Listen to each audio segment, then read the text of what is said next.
ஆவின்ல போய் பார்த்தீங்கன்னா, ஒரு பல வகையா இருக்கு. நான் சின்ன வயசுல பார்த்தா, பாஸ்சரைஸ்டு மில்க், ஸ்டாண்டர்டைஸ்டு மில்க் அப்படி தான் நான் பார்த்துருக்கிறேன். இப்போ டோன்டு அது இப்படின்னு அந்த பிரிவுகள் அது என்னது?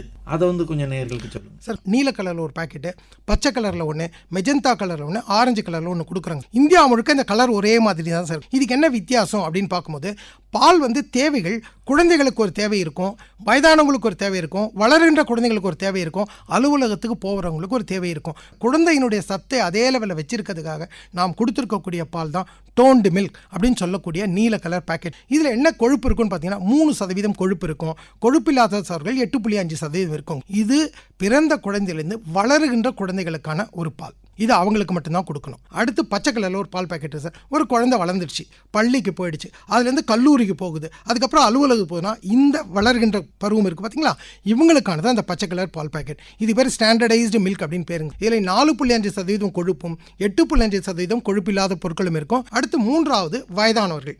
இப்போ ஆஃபீஸ்லாம் போய் முடிச்சு ரிட்டையர்ட் ஆகிட்டாங்க.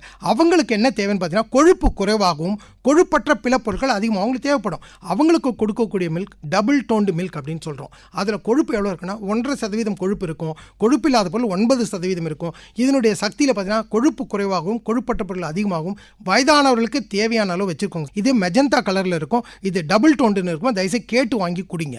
அதுக்கு அடுத்தது ஃபுல் கிரீம் மில்க் அப்படின்னு ஒன்று இருக்குங்க. இது ஆரஞ்சு கலரில் இருக்கும். இதில் 6% கொழுப்பும் 9% கொழுப்பில்லாத பொருட்கள் இருக்கும். பாலும் பால் பொருட்களும் ஏதாவது செய்யணும்னா இந்த பாலை வச்சு ட்ரை பண்ணுங்க.